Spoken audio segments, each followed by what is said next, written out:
¿Y por qué salen caritas ahí? Son las caras de los chicos. Pero van a seguir saliendo. Uh-huh. Bueno, ya está, ya está prendido. Bueno, ya están viendo ya la pantalla, ¿no? Sí, doctor, se logra ver. Sí, doctor.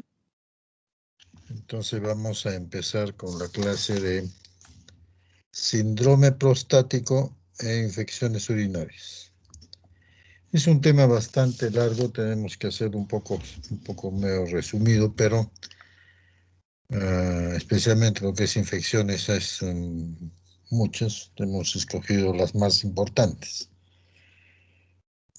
Pero de todas maneras todo tenemos que comentarlo. Bien, entonces vamos a seguir.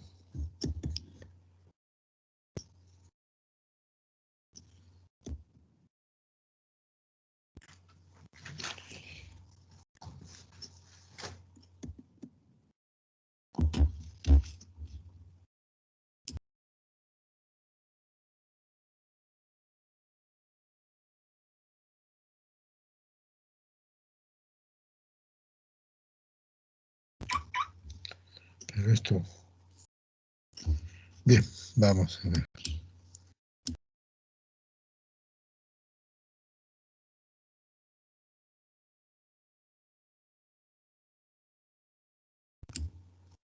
Bien.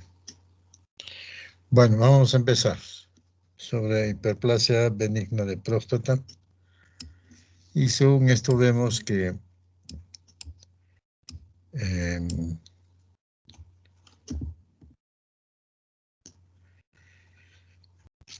esta hiperplasia está compuesta de una proliferación variable de elementos glandulares, o sea, es una glándula completa, que está metido junto con músculos y el estroma, ¿no? O sea, parte de fibrosis, que en su crecimiento va a comprimir, va a ir creciendo y a la vez va hacia la periferia, pero hacia la parte central también, y va a comprimir la uretra prostática. La periferia es lo que se llama la cápsula quirúrgica. La próstata pues se divide clásicamente en 5 lóbulos. Algunos dicen 4, otros 3, pero es la teoría de McNeil habla de 5 lóbulos. Estos 2 lóbulos son 2 lóbulos anterior, medio y posterior y 2 laterales, o sea, son los 5. Solo se encuentran como en conjunto, todo junto en la edad fetal. Y de ahí va como desarrollando cada lóbulo de acuerdo a su disposición de cada paciente. Entonces, en la parte ya del adulto va a haber 2 partes, nada más una zona periférica, que es donde se origina principalmente el carcinoma, y una zona periuretral o transicional de la que va a comenzar a crecer la próstata.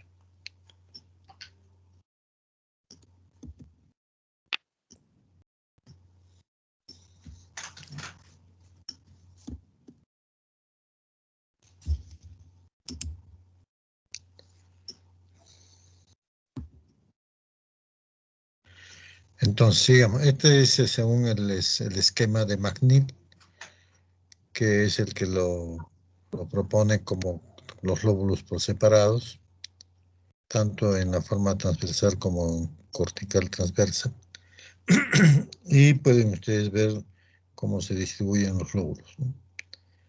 Zona central, zona periférica, el estroma fibromuscular que hay ahí y la zona de transición. De igual forma, en el otro corte transversal se puede ver lo mismo y donde están hasta los conductos que van a salir de la glándula. Sigamos.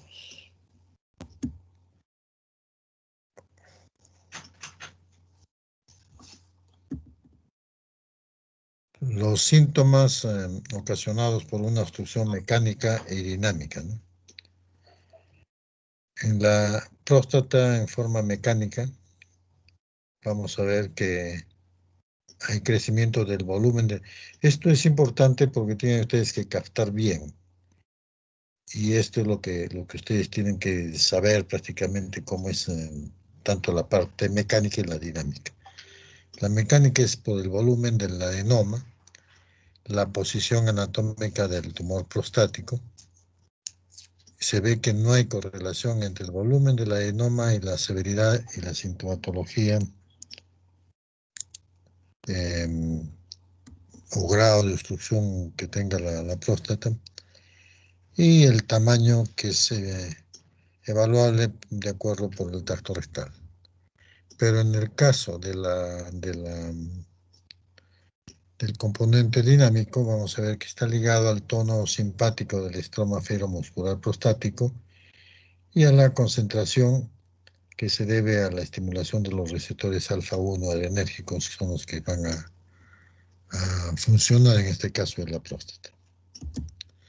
Sigamos. Tenemos nosotros la próstata, cuando comienza a crecer, la obstrucción va a producir esta obstrucción, o sea, lo que va a cerrar el conducto, va a hacer que haya un agrandamiento de la próstata. O sea, la próstata crece y, ya les dije, crece hacia la periferia y crece hacia la zona de la luz de la uretra. Y por lo tanto va a ir obstruyendo. Este agrandamiento de la próstata, como les digo, es tanto en la luz como en el cuello mismo de la vejiga. Esta obstrucción va a dificultar la salida de la orina, a la vez va a hacer que haya hipertrofia del músculo del retusor, es decir, de la vejiga, que es la que va a hacer el esfuerzo de compresión para que pueda salir la orina.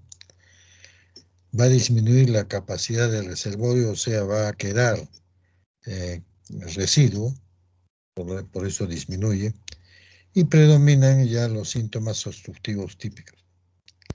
Este detusor de la vejiga, cuando ya no puede vencer la obstrucción, va a haber una retención de orina y una hipersensibilidad vesical y de los síntomas irritativos, porque no puede botar toda la orina. Esta retención que se va haciendo crónica pierde capacidad contráctil aparentemente por la retención de orina y la incontinencia, ¿no? O sea, como se va llenando poco a poco, esta incontinencia hace que cada vez vaya quedando más residuo hasta que va a haber una cantidad que no lo siente el paciente y por eso puede tener un problema de eliminación involuntaria de la orina, lo que se llama orina por rebosamiento o orina que se llama que se le escape. Son los pacientes que sin saber se orinan los pantalones y no se han dado ni cuenta, ¿no? Porque es orina que ha quedado incrementada, que está en demasía, y es lo que llamamos orina por reposamiento o orina paradojal, es la misma. En cuanto al factor hormonal, que es lo que hace que la próstata, por la función de hormona que tiene, vaya a ir creciendo, acá vamos a ver el estudio experimental que se demuestran, por ejemplo, se ha visto que en eunucos no hay un desarrollo mayor de próstata, igual que los castrados en la pubertad, tampoco llegan a desarrollar. Pero esta próstata ya establecida, cuando se hace castración ya cuando está formada, se ve que hay una regresión de síntomas, pero pobremente, ¿no? Y se puede inducir, igual esto se ha visto en animales que así funciona. O sea, al momento de hacer la castración, hace que haya una reducción ya de la próstata formada. El rol testicular, la producción de andrógenos y estrógenos que se produce dentro de la próstata, está dirigido pues por un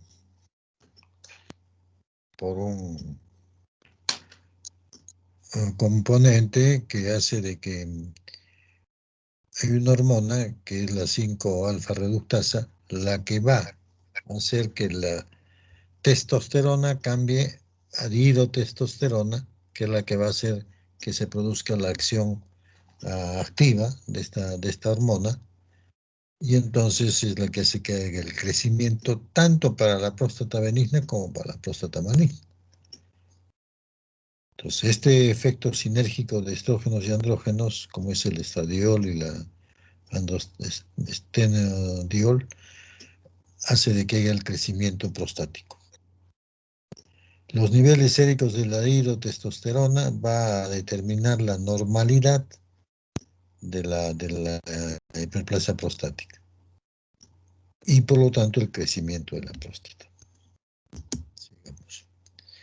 Los factores de riesgo que tenemos nosotros que tener en cuenta para el crecimiento de la próstata son, como se está mencionando acá en el cuadro, tenemos la raza, generalmente la raza negra tiene pues más,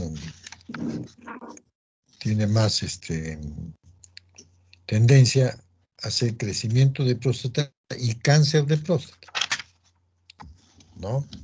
Entonces, por eso es que tenemos que tener en cuenta, por eso se pone como factor de riesgo la raza. Y la raza, por ejemplo, china o oriental, hace pues de que también tengan ellos menos por el tipo de que tienen incluso de alimentación y todo eso. Entonces, un factor de riesgo es la raza, otro es la distribución geográfica, lo que ya estábamos hablando, ¿no? De Occidente y Oriente. Occidente tiene más tendencia a ser de próstata que Oriente, ¿no? El tabaco, lo mismo, produce pues que hay irritabilidad a nivel especialmente vesical. La dieta cuando es rica pues en grasas o picantes o mucho condimento, también induce a que haya crecimiento. Y por último, los factores familiares y genéticos que ya vienen como de herencia, pues, ¿no? Cuadro clínico, vamos a ver en el cuadro clínico las etapas de la obstrucción de la próstata. Tenemos, por ejemplo, un prostatismo congestivo. Este prostatismo congestivo hay un aumento del tono vesical, o sea, quiere decir que la vejiga va a comenzar a incrementar su fuerza, especialmente el detrusor, para compensar la obstrucción, ¿no es cierto?, de la próstata. La próstata frena la salida, pero el tono vesical hace de que al incrementar pueda orinar el paciente. Consecuentemente va a haber pues demora del inicio de la micción, o sea, este es un prostatismo inicial, demora del inicio de la micción, va a haber disurias o cualquier trastorno que pueda haber al orinar, disminución de la fuerza del chorro urinario, que es lo más típico que se puede ver cuando se está empezando a ver este problema del prostatismo, y el goteo posmiccional que en un comienzo no lo había, pero que ahora sí, termina de orinar y ya no gotea lo normal y comienza pues a haber un goteo mayor, ¿no? Tiene que esperar porque si no va a mojar la truza y todo eso. Entonces el paciente se siente pues muy alterado porque moja la ropa interior especialmente. Sigamos, la hipertrofia compensadora. Entonces, para compensar estas deficiencias, va a haber pues aumento del espesor de la pared muscular, o sea, del detrusor. ¿Por qué? Porque va a comprimir, va a contraer con más fuerza cada vez para poder orinar. Entonces ahí va a haber una irregularidad de los bordes tanto de la próstata como del cuello vesical para poder vencer esta resistencia. Y se va a formar por lo que va a contraerse muy fuerte y la musculatura de la vejiga, o sea, el detrusor va a comenzar a formarse como celdas y columnas, ¿no? Como el músculo que se va engrosando. Y esto llamamos lo que es la vejiga trabeculada. Y también puede haber hasta los divertículos, porque se forma como hernias internas por estas trabéculas o estas columnas que van a formar como internamente unas hernias. En cuanto al aumento de la vascularización pelviana, esto va a producir que haya polaquiuria y nicturia, ¿no? ¿Por qué? Porque es una vejiga que está como en una permanente lucha y está vascularizada, por supuesto. Y a la vez va a haber una retención de orina y esta es la que la vejiga vence eso y se va a producir la polaquiuria. Y en la noche, pues una polaquiuria nocturna. También se ha visto de que este incremento vascular va a producir en forma involuntaria erecciones nocturnas, que es un dato también del prostático. Y la otra parte son las hemorroides, porque hay pujos permanentes sin darse cuenta y entonces puede llegar hasta a formar hemorroides en la zona anal. ¿Qué hay que evitar? Lo que hay que evitar son, en cuanto a las comidas, por ejemplo, el picante y bebidas alcohólicas, que son las dos principales que van a producir en el incremento de la próstata. De igual forma, las relaciones sexuales en exceso también pueden producir como una especie de una prostatitis inicial y posteriormente quedar como hiperplasia prostática. También hay que evitar los viajes prolongados, ¿no? Hay que saber también evitar, aunque no dice acá, pero el uso de bicicletas, motos o montar a caballo, porque también producen por vecindad crecimiento de la próstata, porque es como que estuviesen produciendo prostatitis, ¿no? Entonces, por eso es que esas cosas deben evitarse. En cuanto a la retención crónica o incompleta o residuo vesical, vamos a ver que esto va a llegar a producir pérdida del tono vesical. O sea, la vejiga ya se agota tanto que se va a volver flácida, ¿no? Y por esa flacidez y la pérdida del tono, no va a haber imposibilidad de evacuar la orina y por lo tanto va a incrementar la obstrucción, porque cada vez se va a cerrar más y va a quedar más residuo. Este residuo postmiccional se ha visto que va a llegar a producir infección si es que la retención de orina por más de 2 horas. Se ha hecho estudios de que ve que ya puede incrementarse las infecciones. Entonces, la infección es por la posibilidad de un reflujo vesiculolateral que como no puede salir por la uretra, se regresa un poco hacia la vejiga, hacia el riñón, digo, hacia la uretra. Y también, como va a haber esa flacidez, se va a formar los divertículos que les dije ya anteriormente, que son como hernias de la pared vesical, ¿no? De la mucosa, especialmente. Porque hay un cede prácticamente en la parte muscular y escapa la mucosa y entonces va a formar los divertículos. Sigamos. En cuanto al diagnóstico, acá hay que hacer pues un estudio completo de lo que es una buena historia clínica, porque el paciente viene por eso, y hay una calificación del IPS que se llama, que solamente nosotros lo aplicamos, pero cuando hacemos ya el estudio de seguimiento de alguna cantidad de casos que queremos saber. Posteriormente, se hace una buena historia, que es lo mejor, y en la exploración física se incluye pues el tacto rectal para determinar el tamaño y la consistencia de la próstata. Otro método diagnóstico es el PSA.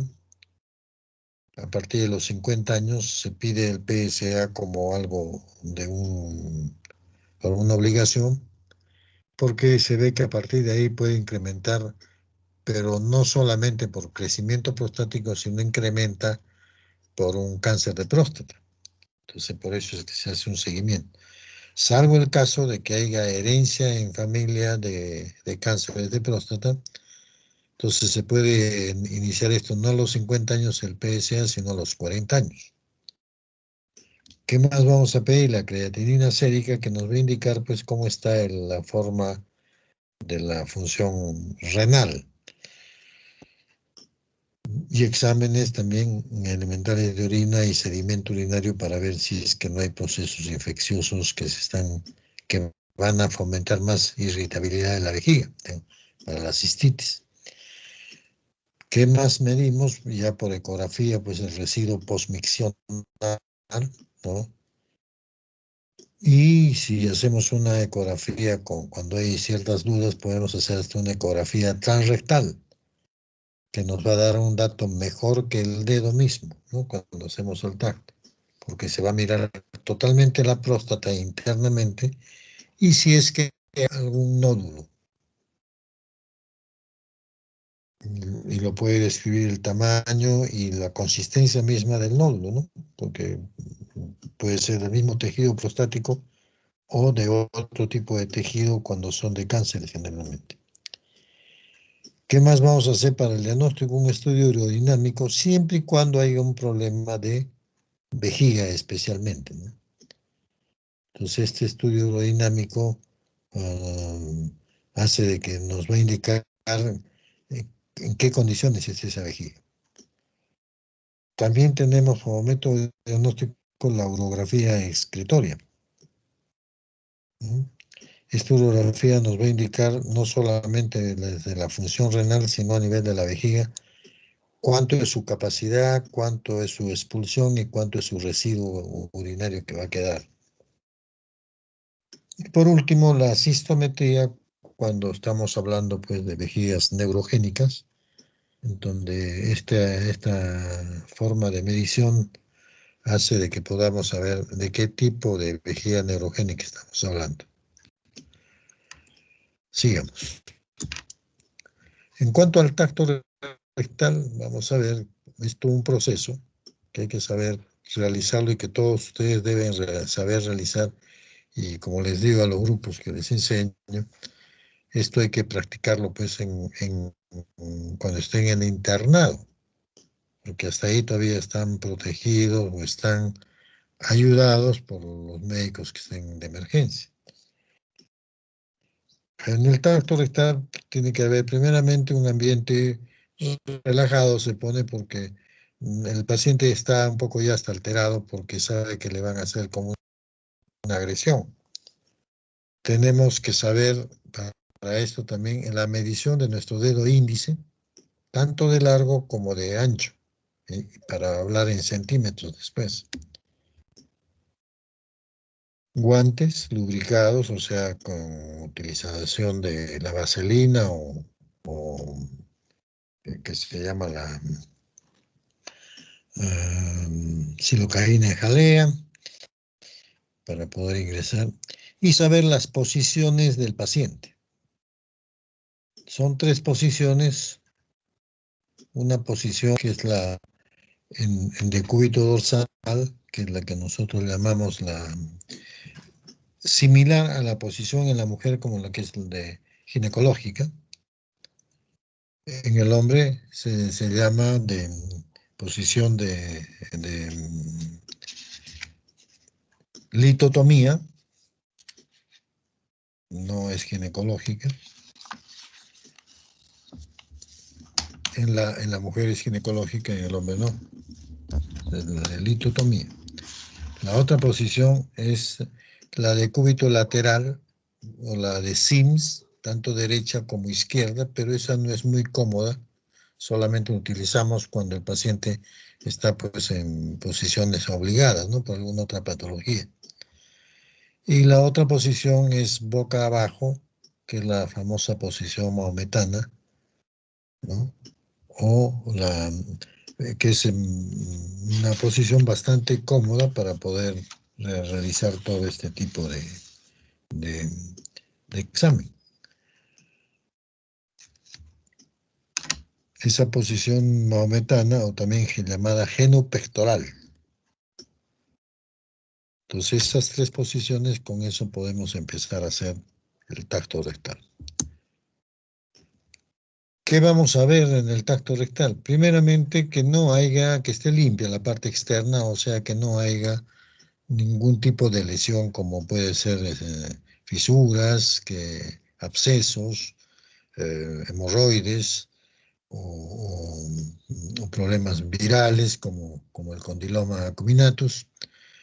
Y cualquier tipo de alteración que se vea, no se debe hacer el tacto en esas condiciones. Una vez que hacemos la relajación del esfínter con el pulpejo del dedo, no con la punta del dedo, sino con el pulpejo, vamos a ingresar 1 centímetro por lo menos para saber el tono del esfínter rectal. Y es un tono que puede ser hipertónico, hipotónico o normotónico. Puede ser por razones neurológicas o algunas patologías como la diabetes, por ejemplo, que producen hipotonía.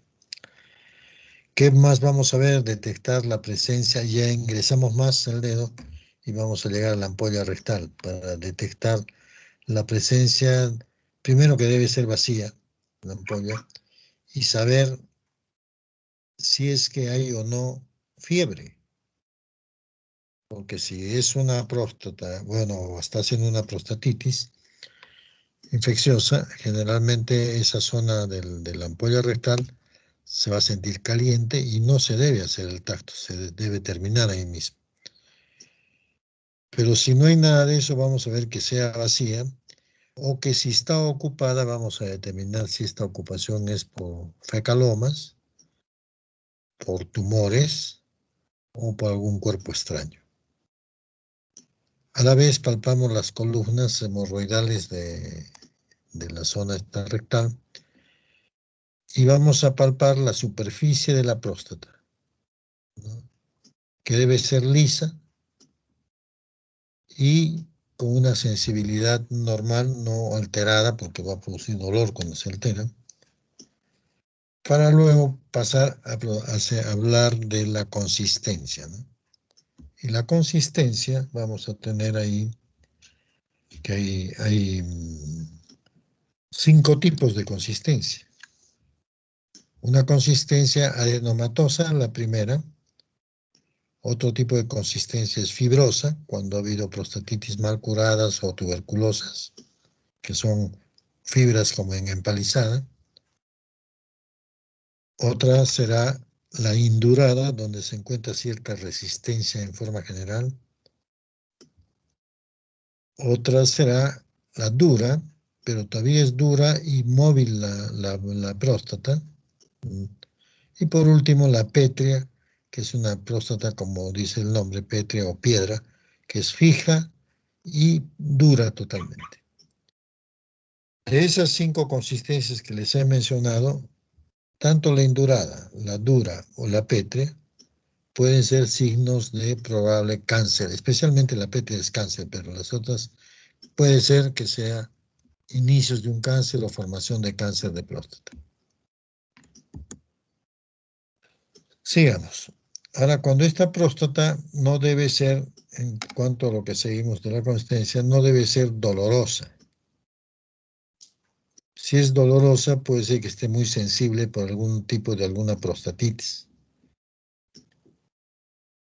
Y hay que determinar en los lóbulos prostáticos o en el surco medio si es que hay algún tipo de alteración. Como ahí dice, la superficie debe ser lisa siempre, pero podemos encontrar la media rugosa, podemos encontrar con nódulos y hay que medirlos. Por eso es que tenemos que saber ¿cómo se llama? La medición de nuestro dedo índice, tanto como digo de largo y de ancho, porque ahí vamos a medir también cuánto mide de antero-posterior la próstata y cuánto mide lateral, ¿no? Entonces pues sabemos que si nuestro dedo es 6 y llega hasta ahí, será pues 6 de antero-posterior centímetros por 4, por ejemplo, 4 dedos que pasamos por los costados, Entonces sabemos que es una próstata de 6x4, 5x4, 3x4, depende del tamaño que tenga. En algunos casos se ve que hay desaparición del surco medio, o sea, entre los dos lóbulos laterales hay un surco medio que desaparece porque puede haber un crecimiento de la próstata en esa parte también. Sigamos. ¿Qué nos va a indicar más? El volumen de la próstata. Esto más se hacen los radiólogos, por eso es que ponen los grados, grado 1, 2, 3, 4, porque el grado 1 significa que es una próstata menor de 30 gramos, y su longitud va entre 3 a 4 centímetros de diámetros, aunque ellos hablan hasta de 3 diámetros, ¿eh? Largo, ancho y altura, ¿no? El grado 2 va de 30 a 50 gramos y la longitud es de 4.5 centímetros de profundidad. El grado 3 de 50 a 80 gramos y su profundidad de longitud es 5.5 centímetros. Y el grado 4 es mayor a 80 gramos y es de 5 más de 5 centímetros y medio de profundidad. Con esto es solamente para tener una idea qué es lo que el paciente más capta, porque me han dicho que tengo grado 1, que tengo grado 3, que tengo grado 4, etc. Pero se refiere más que nada a eso de los gramos, ¿no? Y el tamaño de la próstata.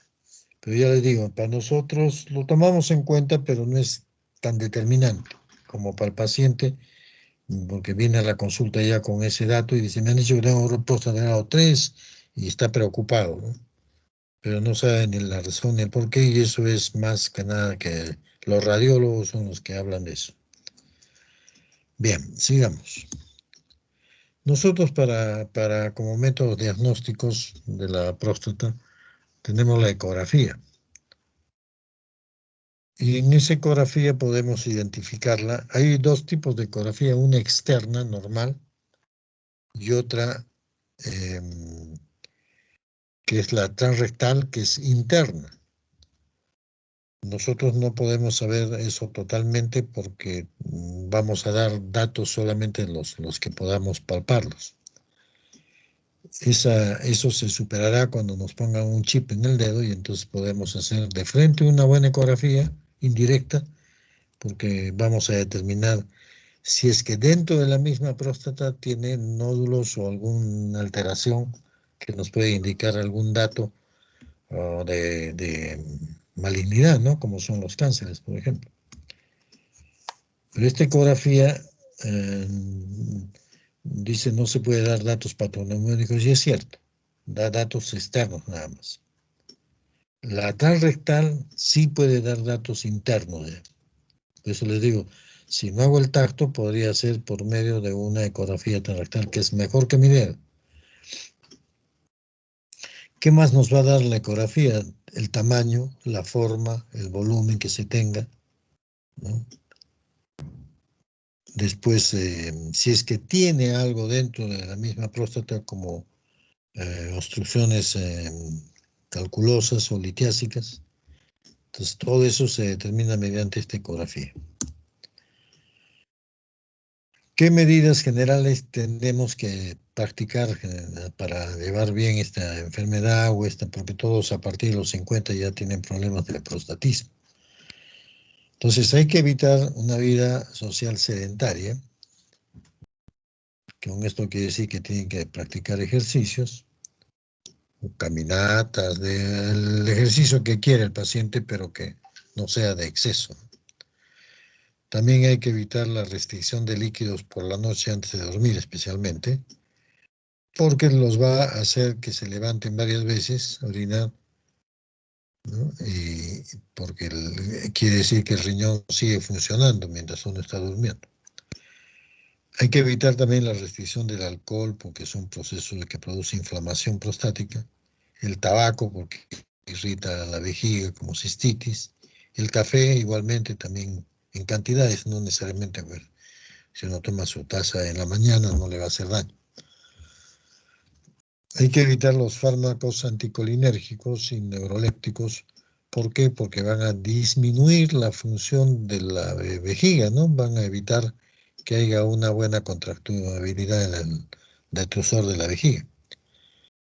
También hay que evitar los hábitos miccionales, porque hay gente que ve un baño y le estimula a ir a orinar, ¿no? Entonces esas cosas uno tiene que saber controlar. O cuando hay también las aguas, cuando se corren ¿qué se llama? De los baños, cuando uno siente que abren el agua del pilón y hace que también le dé sensación de querer orinar. Esos son reflejos condicionados que uno tiene que saber controlarlos, ¿no? Especialmente más de los 50 años. Sigamos. Nosotros tenemos formas para manejar la próstata sin la operación todavía, como es la fitoterapia. Estos son, es muy antiguo, estos son tratamientos, pero son paliativos nada más, no son curativos totales, pero por lo menos ayudan. Por ejemplo, tenemos los extractos de plantas, como el pigeon africano, la Serenoa repens, esas, que venden actualmente ya laboratorios, y unos en cápsulas o en tabletas, y entonces hace pues de que pueda el paciente con eso controlar las molestias urinarias. Pues ofrecen cierto alivio sintomático, pero no es que van a curar. Se puede dar por mucho tiempo, pero es solamente de ayuda, ¿no? Generalmente nosotros damos para prevenir complicaciones, por ejemplo, pacientes que les han hecho biopsia, todo eso les damos a manera de desinflamatorios prostáticos y con eso se mantiene. Entre un mes hasta 3 meses se puede utilizar. Sigamos. Y eso depende también de los sitios, ¿sabes? Por ejemplo, acá tenemos cierto tipo de tratamiento que en otros sitios, en otros países, vas a encontrar otro tipo de tratamientos con fitoterapia. Y hay que averiguar qué tan buenos pueden ser, si ayudan y si ayudan, tomarlos porque no van a hacer daño, porque son de plantas, ¿no? Sigamos. Tenemos también tratamientos farmacológicos, como son los bloqueadores de los receptores alfa-adrenérgicos. Y ahí hay ahora varios componentes, como son la praxosocina, la alfuisocina, la doxazocina, la terazocina y la tansulosina. Hoy en día se está utilizando mucho la tansulosina, incluso como coadyuvante de otros tratamientos para la próstata. Yo prefiero la terazocina, la he utilizado casi siempre con los pacientes, y es gradual, se empieza de menos a más, porque tiene doble acción esta terazocina, una que hace orinar bastante fuerte, y muchos creen que ya están curados de la próstata, pero no es cierto, y la otra es de que baja la presión arterial. Entonces, quien tiene problemas de hipertensión, este producto les va bien, porque da que por un lado tenga acción sobre la vejiga y la próstata, y por otro lado tiene acción de bajar la presión arterial. Entonces a veces se quedan con una sola tableta y ya no toman 2 o 3 tabletas que tomaban para la presión arterial. Pero ya les digo, de todas estas, la tansulosina es la que se está utilizando ahora más, porque viene hasta incorporada con otras drogas para la próstata. Sigamos. Los otros que utilizamos son los inhibidores de la enzima 5-alfa reductasa, como son de dos tipos, el finasteride, que es la que se utilizó hace muchos años, y ahora ha salido mejorada el dudasteride. Entonces, esta dudasteride es el que les digo que viene asociada con la tansulosina, las dos juntas. Y aquí está, bueno, 0,5 miligramos de dudasteride más tansulosina de 0,4 miligramos. Entonces, eso ya se toma una vez al día, pero la acción de la finasteride o el dudasteride es de que reduce la próstata en tamaño. Entonces, con esto se evitan pues las operaciones por ejemplo, hay gente que a partir de los 50 años ya está con problemas de próstata. Operarlos no sirve porque más bien es malograrlo al paciente, que pasen los 60 o los 70 años para poder operarse con tranquilidad. Pero ya le digo, mientras tanto podemos utilizar estos inhibidores de la enzima 5-alfa reductasa, ¿no? Esta enzima es la que va a frenar la testosterona en que no se vuelva dihidrotestosterona, que es el metabolito activo que hace que crezca la próstata para bien o para mal en el sentido de crecimiento benigno o crecimiento maligno, si es que hay cánceres.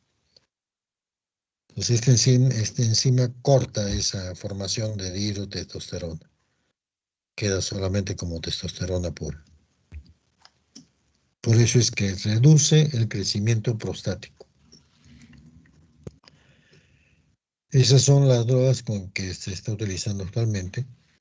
Yo las tengo ya de uso por separado, porque utilizaba el finasteride con la telazocina separados, y ahora ha salido este que ya viene junto, el durasteride.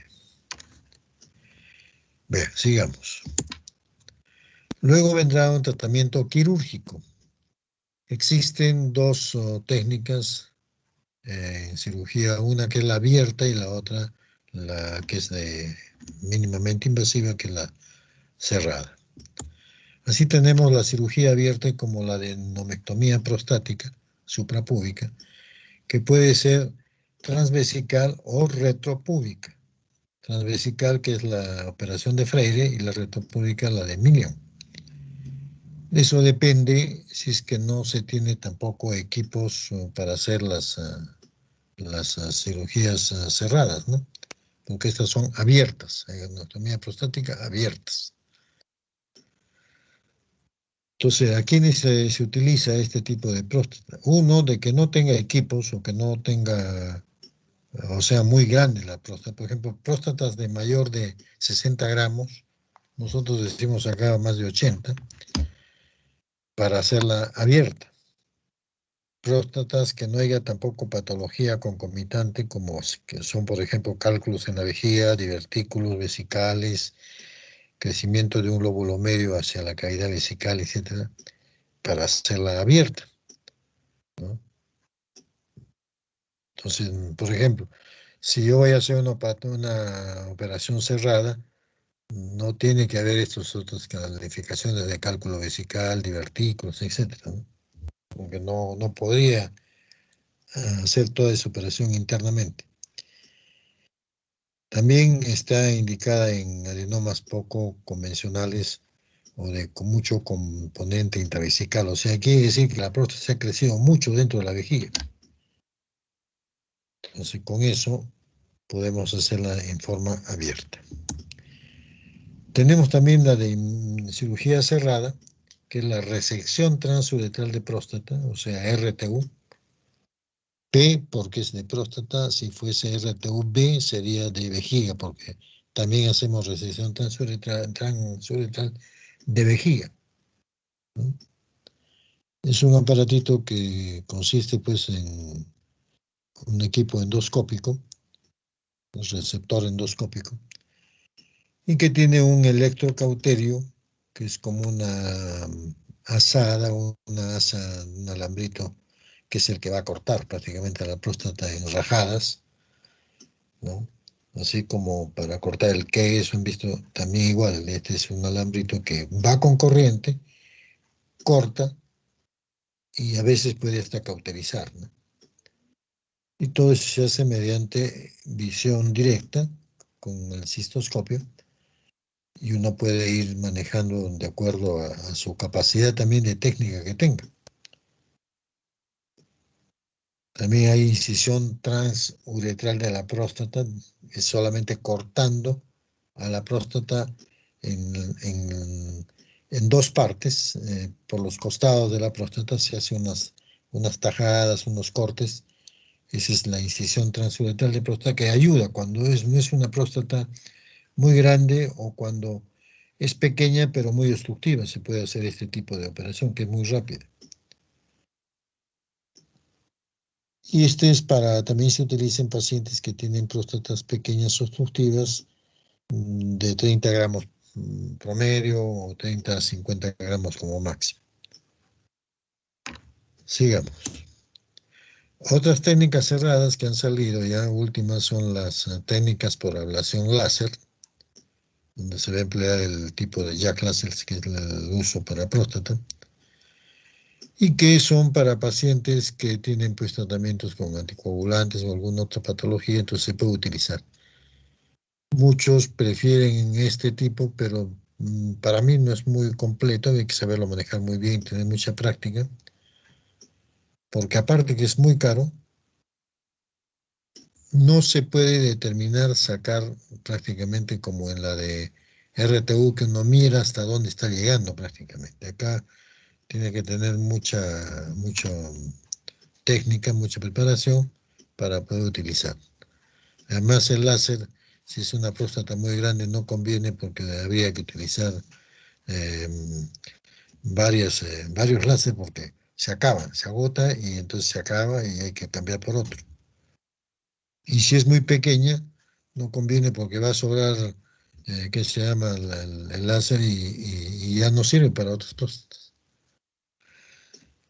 Bien, entonces prácticamente con esto hemos terminado esto del prostatismo y de la forma del crecimiento prostático y pasaremos a lo que es ya el problema de las infecciones urinarias. Acá tenemos nosotros como principal la pielonefritis aguda, en donde es una infección pues, del tracto urinario superior, ¿no? Y que hay que actuar porque puede producir hasta cuadros sépticos mortales. Y el germen principal que va a producir es la Escherichia coli, en un 80%, y otros como son la Klebsiella, el Proteus mirabilis, el Enterobacter, la Pseudomonas. Por favor, corten, están entrando. Bien. Bueno, sigamos entonces.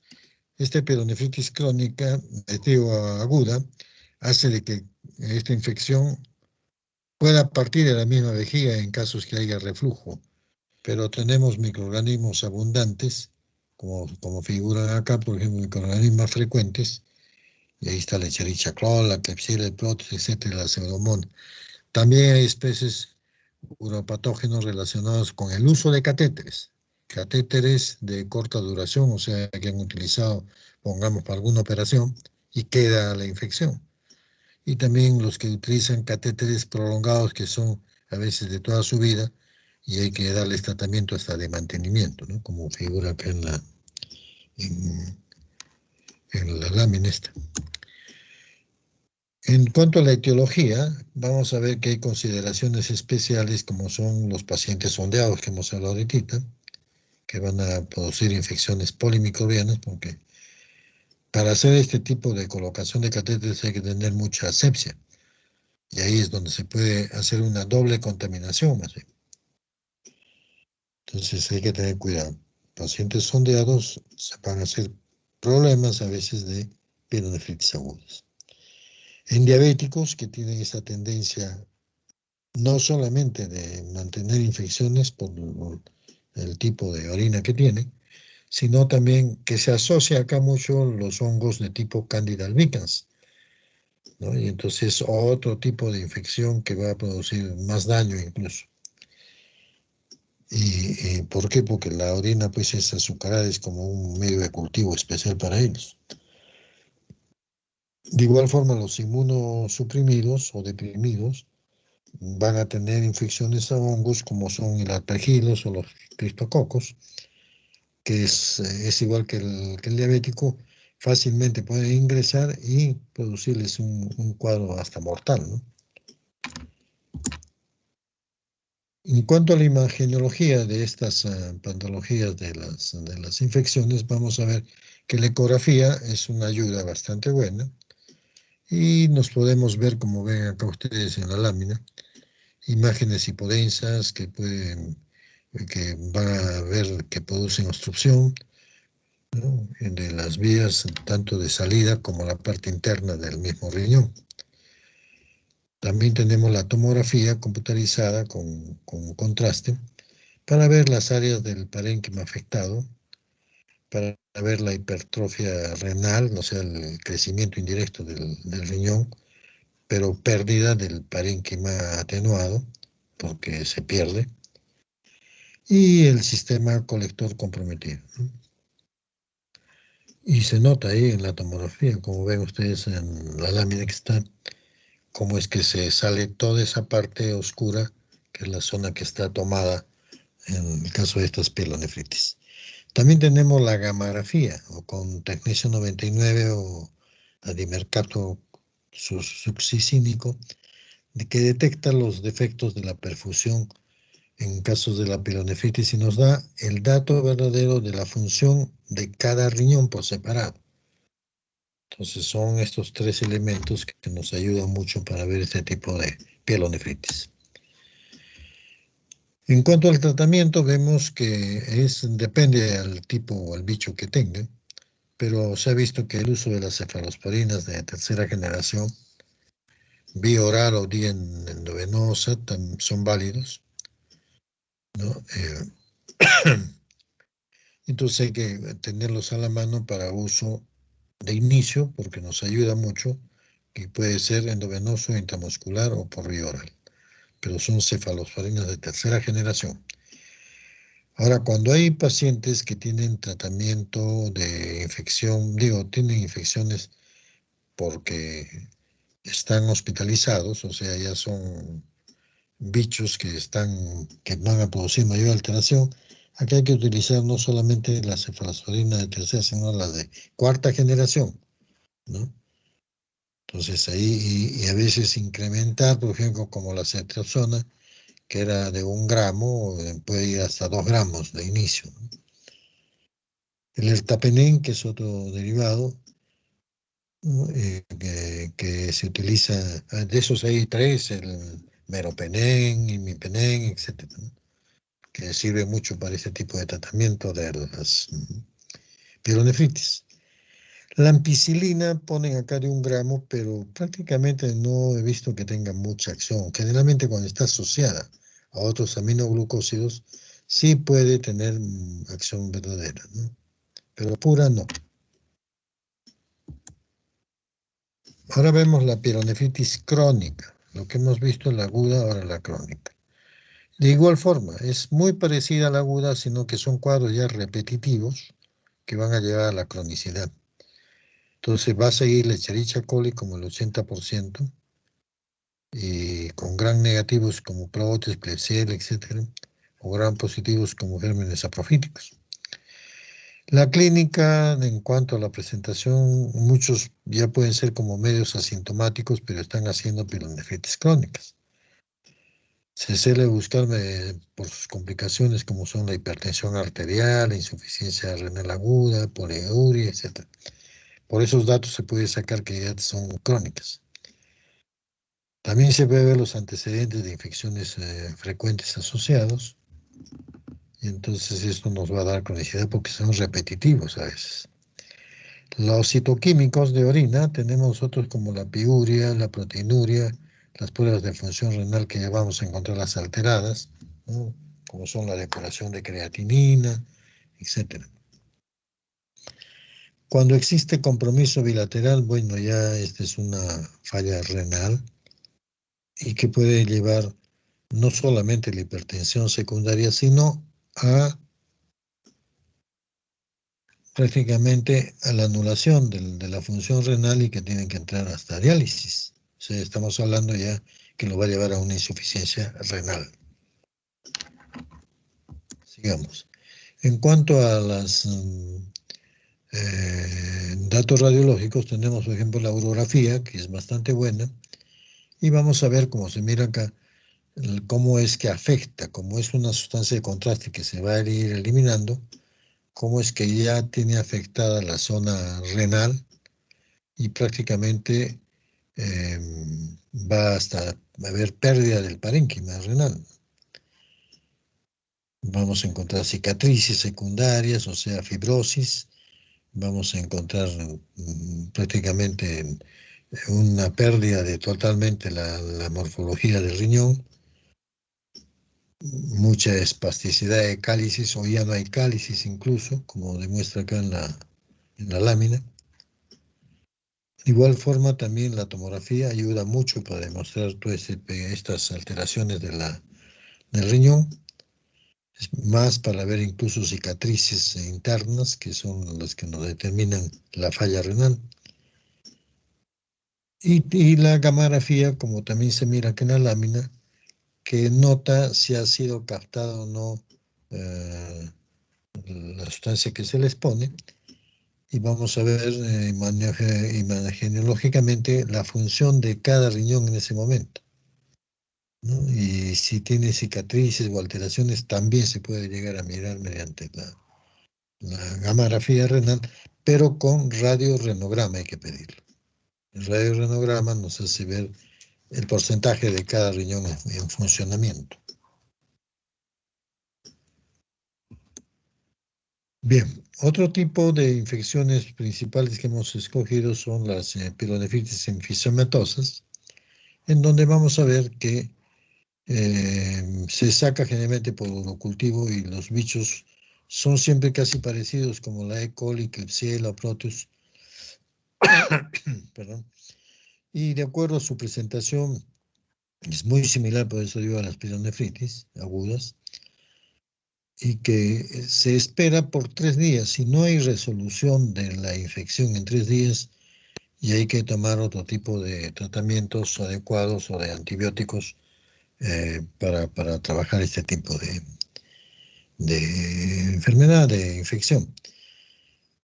La triada clásica que se mira en las pielonefritis son fiebre alta, vómitos y dolor en el flanco de ese mismo lado, derecho o izquierdo. Los hallazgos radiológicos, lo que vamos a mirar en la placa simple de abdomen, es que se encuentra gas.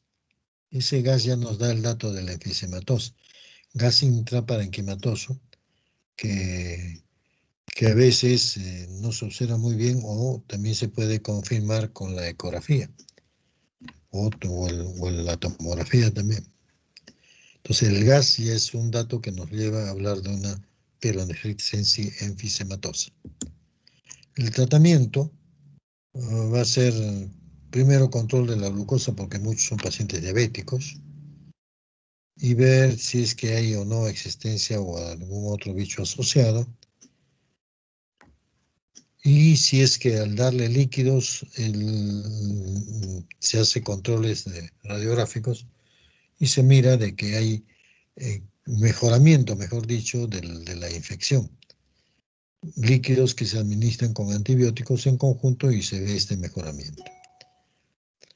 Se debe iniciar en este caso de inmediato tratamiento con cefalosporinas de tercera generación y hasta de cuarta, yo diría. Y a veces será necesario realizar drenaje percutáneo, porque ya se forma en estos casos, en donde se encuentran los gases y todo eso, como abscesos. Entonces puede hacer un drenaje percutáneo por nefrostomía.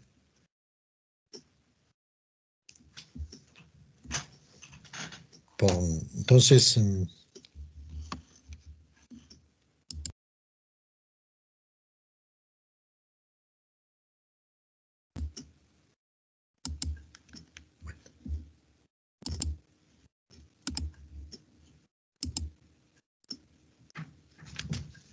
bien, jóvenes, no traten de estar ingresándose como directos, ¿eh?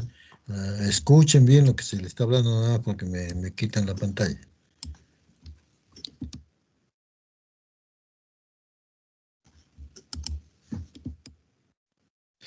Sigamos entonces, estábamos en el tratamiento que les decía que se utilizaba, pues, cefalosporinas de tercera y cuarta generación, y que es necesario hacer a veces hasta drenaje, porque ya entramos en otro tema que es el absceso, ¿no? Que es una conformación de mucho tiempo, porque ya son crónicos también esos, y hay que hacer por un drenaje percutáneo o por nefrostomía. Que han puesto nefrectomía es que sacar todo el riñón y no conviene todavía. Bueno, sigamos. Nefrostomía esa. Sigamos.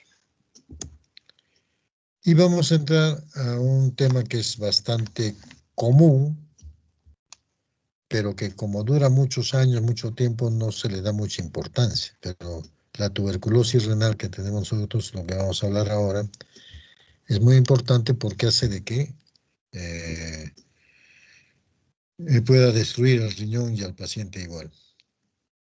Entonces, nosotros tenemos siempre una prima infección que son a nivel de pulmones, donde está la tuberculosis guardada. Cuando esta tuberculosis se activa y no va al mismo pulmón, puede activarse y se va, por ejemplo, al riñón, que es la zona más inmediata. Según la Organización Mundial de la Salud, aunque habla muy tardemente, se estima que un tercio de la población mundial están afectados al Mycobacterium tuberculoso.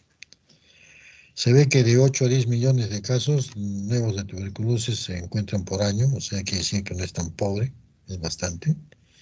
Y un 5% de los pacientes con tuberculosis activa presenta afección hacia el tracto urinario. Acá tenemos nosotros una lámina donde podemos ver que altera pues desde el riñón. A veces nosotros nos encontramos en la bolsa escrotal. Cuando la tuberculosis escapa por ahí, quiere decir que ya pasó por toda la vía del riñón, los uréteres, la vejiga y todo lo demás, hasta próstata y la vía genital. Esta TBC renal avanza con mucha lentitud y puede tomar entre 15 a 20 años en tratar de destruir el riñón. El riñón destruido, entonces vamos a encontrar que hay uréteres dilatados, con estenosis segmentarias, y con el ingreso a la vejiga muy afectado y la vejiga muy pequeña, se vuelve una microvejiga, así también como el riñón se va a volver pequeño y se va con el tiempo y se va a volver lo que llamamos el riñón mastec. En cuanto a la clínica, se debe considerar toda la vía genitourinaria y va a haber una cistitis crónica que no responde al tratamiento normal, puede haber una piuria estéril, una hematuria micro o macroscópica, orina ácida, que es normal, síntomas constitucionales como fiebre, pérdida de peso, solo esto se nota en un tercio de pacientes que también están afectados a veces con el pulmón, y además los antecedentes de la tuberculosis. El diagnóstico se hace al aislar un bacilo de Koch en la vejiga, en la orina. Es la verdadera forma de detectarlo, pero mediante rayos X vamos a encontrar que el riñón puede estar en el inicio como una hipertrofia del riñón, obliteración de la sombra renal y del psoas debido al absceso perinefrítico que se forma, calcificaciones punteadas en el parénquima renal, o sea, como una especie de como los gránulos de mijo que se saben llamar. También tenemos la urografía excretoria que nos ayuda a ver que los cálciles del riñón están alterados y en una forma como que han sido apolillados, ¿no? Es un dato especial en la urografía. También hay obliteración de los cálices, o sea, se van deshaciendo con el tiempo, y las estenosis ureterales. Vemos nosotros como tanto en el lado izquierdo, vemos en la urografía del otro lado cómo es que se pierde prácticamente la función de todo el riñón, ¿no? Se notan masas que han crecido y que han perdido la configuración del riñón. De igual forma, por ejemplo, en la urografía que se ve en el lado, la primerita,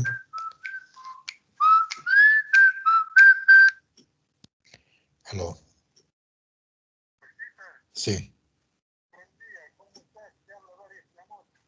un favor, estoy en clase, ¿me podrías llamar en una hora? Ya, ok, gracias.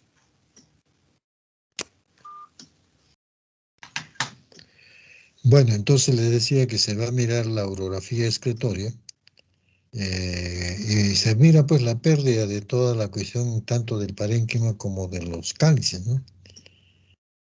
Y cómo es que va a ir bajando la sustancia y cómo se altera también el riñón haciendo estrecheces y por partes, ¿no?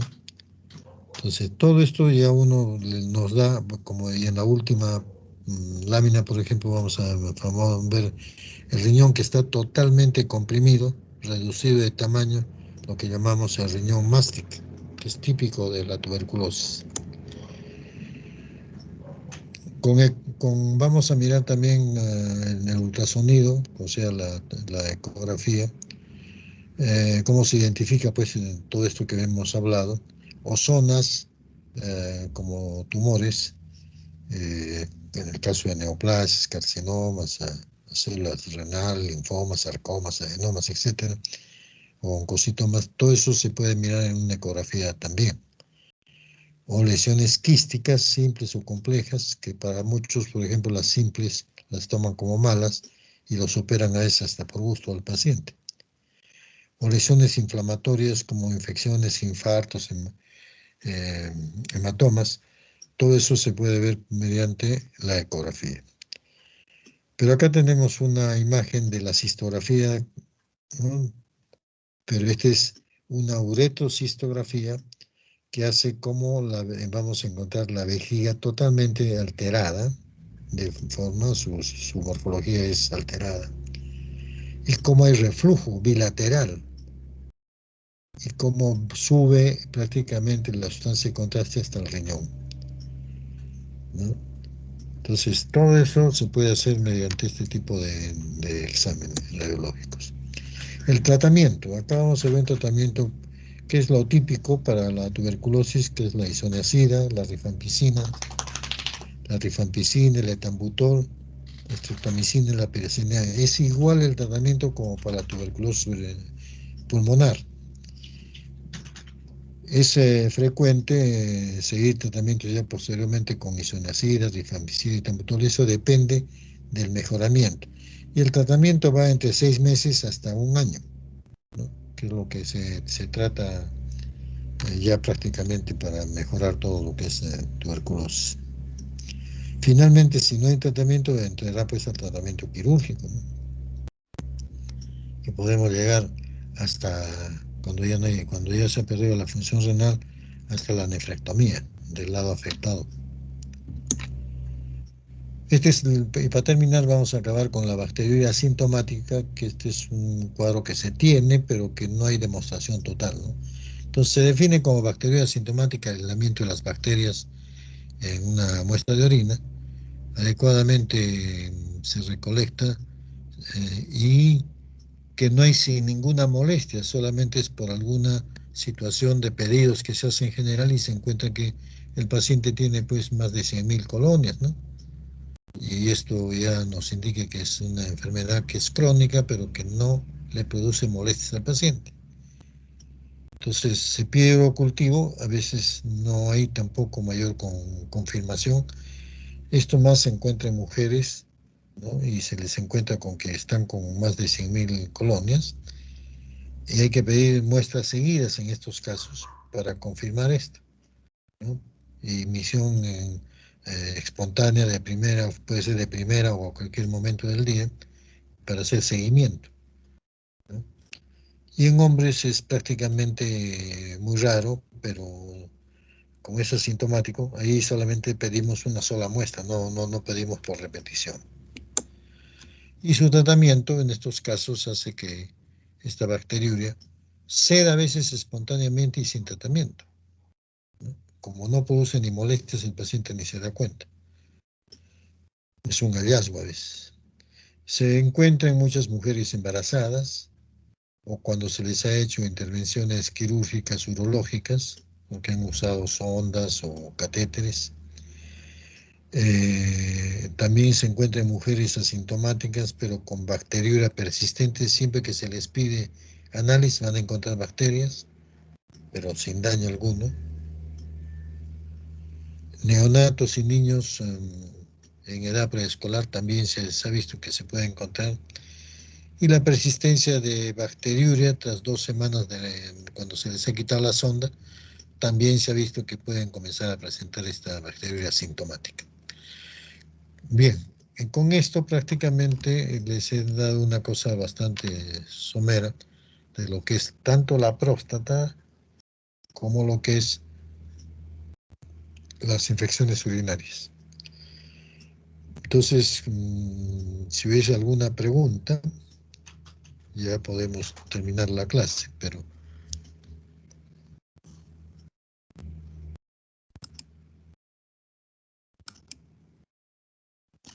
Doctor, Sí, en el caso de la tuberculosis, usted dijo que era de larga aparición, o sea, normalmente se detecta cuando ya está avanzado.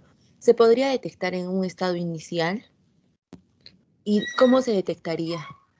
lo que se puede a veces, sin darse cuenta de detectar, es cuando se tiene asociado a hematuria. La hematuria es un signo de que se está alterándose el riñón. Entonces, en esos casos ya se le hace seguimiento.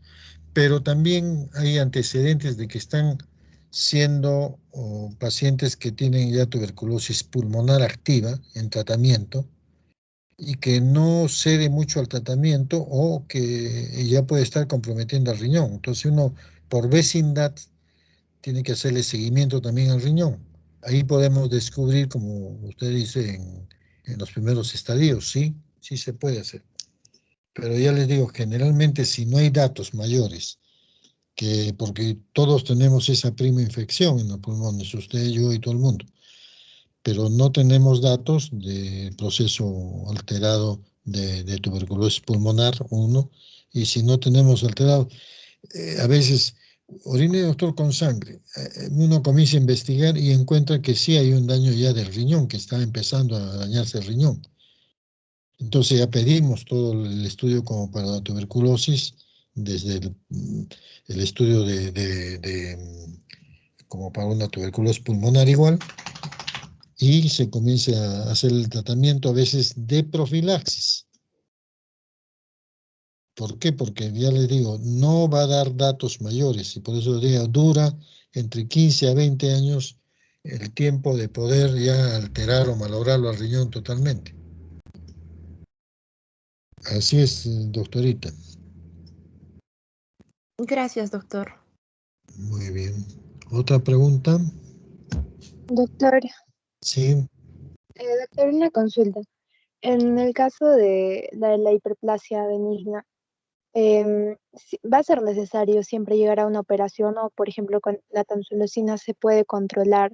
Y también, o sea, en el caso de que sea solo con la tansulosina, ¿sería de por vida o cómo sería? Para sí, una persona de 60, mayor de 60, como mencionó. sí. ¿Cuál es el problema normalmente?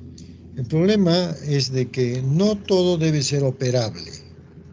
Es más, y para mí, como una cosa particular, la operación es una agresión al mismo cuerpo. Puede ser que sea para salvar algo, pero en el fondo siempre es una agresión.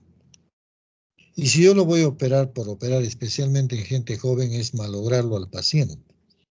Entonces, en esos casos hacemos la utilización de los medicamentos, los que les he mencionado. Hoy en día se está utilizando la tansulosina, no es para curar la próstata, es para que mejore la contractura de la vejiga. Y si mejoro la contractura de la vejiga, hago que el paciente orine mejor. Para mí, por ejemplo, les digo, la tansulosina yo no la utilizo mucho, yo prefiero la terazocina. Pero a veces lo malo de la terazocina es que como produce hipotensión arterial, un poco que a algunos les choca, entonces hay que hacer pruebas de menos droga dosis a mayor dosis, ¿no? Un promedio es de 5 miligramos final, pero ya les digo, hay que empezar desde 1 miligramo, subir a 2,5 y así. Pero la tansulosina no, la tansulosina es menos inocua y puedo utilizarla incluso durante el día. La terazocina tengo que utilizarla solamente antes de dormir, porque el paciente durmiendo, si hay hipotensión, no le pasa nada.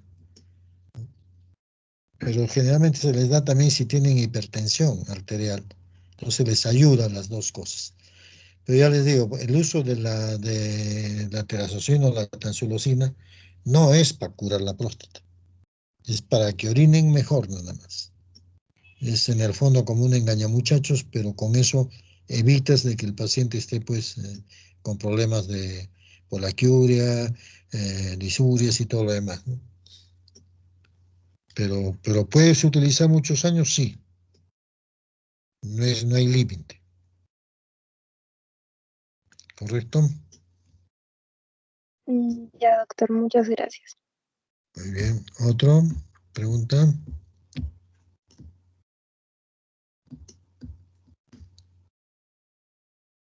No hay más preguntas. Bueno. Bueno, jóvenes, les agradezco su atención y su paciencia y nos estaremos viendo ya para el examen. Bueno, de acá vendrán algunas preguntitas.